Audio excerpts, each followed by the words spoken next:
They said if you just keep going, you'll make it. If you wake up early enough, work long enough, want it bad enough, success will be yours.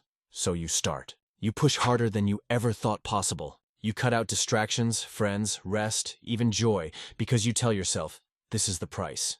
And for a while, it works. People start noticing you. You start climbing. Each achievement feels like a step out of the fog. But then something strange happens. The more you achieve, the less you feel it. The victories don't hit the same. The dopamine fades faster. You cross milestones that once felt impossible, and all you feel is nothing. You tell yourself you're just tired. You'll rest when it's done. But deep down, a quiet voice whispers, when is it ever done? Success was supposed to feel like freedom, but somehow it starts feeling like a cage. You wake up with a weight on your chest, not because you failed, but because you can't stop winning. You're trapped by your own standards now. Every win has to be bigger, louder, faster. Every pause feels like regression. You stop chasing dreams and start running from failure. You scroll through old photos and don't recognize the person smiling back. The one who once loved the process, not the outcome. The one who believed success was supposed to make life fuller, not smaller. The success trap begins quietly. It looks like ambition at first, but over time it morphs into obsession. You start measuring your worth by metrics you didn't even set. Views, numbers, likes, grades, salaries. You compare yourself not to who you were, but to who others pretend to be. You chase validation the way a drowning man gasps for air, and every breath feels thinner than the last.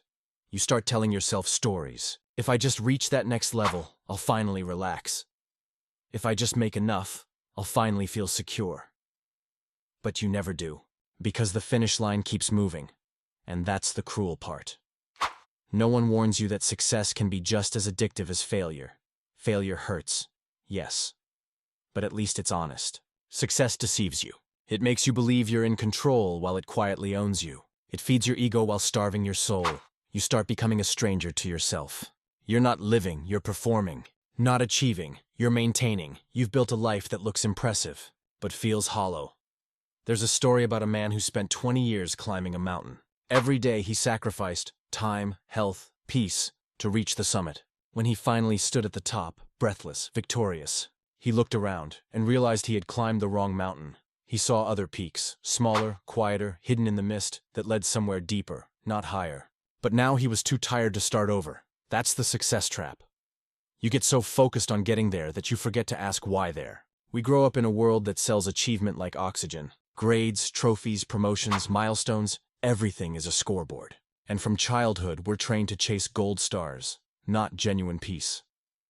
We're told that making it will fix the emptiness inside, but it doesn't. Because success can't fill a void built on self-rejection. You can't outrun the parts of yourself you've abandoned along the way. Here's the truth no one talks about. Success isn't supposed to replace your identity. It's supposed to express it. When you chase success to prove your worth, you'll never stop running. But when you chase it to express your worth, everything changes. You stop working for approval and start working from authenticity. You stop grinding to be enough and start growing because you already are. That's when success becomes beautiful again. Not a finish line, but a reflection. Not a cage, but a canvas. Think of the moments that made you feel truly alive. They weren't the ones filled with applause or medals. They were the quiet ones. Laughing with someone you love, getting lost in something you care about. Creating, learning, helping, being. That's what success was always meant to be. A byproduct of living fully, not the reason to live. There's another story. A woman once built a company from nothing. Late nights, early mornings, she gave it everything. Years later, standing on a stage, people called her an inspiration. They asked her how it felt to finally have it all. She smiled, then said something few people understood. I miss being small, because back then she was growing towards something. Now, she was guarding what she'd built. She had traded her curiosity for control, her wonder for worry. She wasn't failing. She was succeeding too well. That's the trap.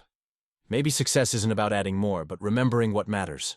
Maybe the real win isn't getting ahead, but getting aligned.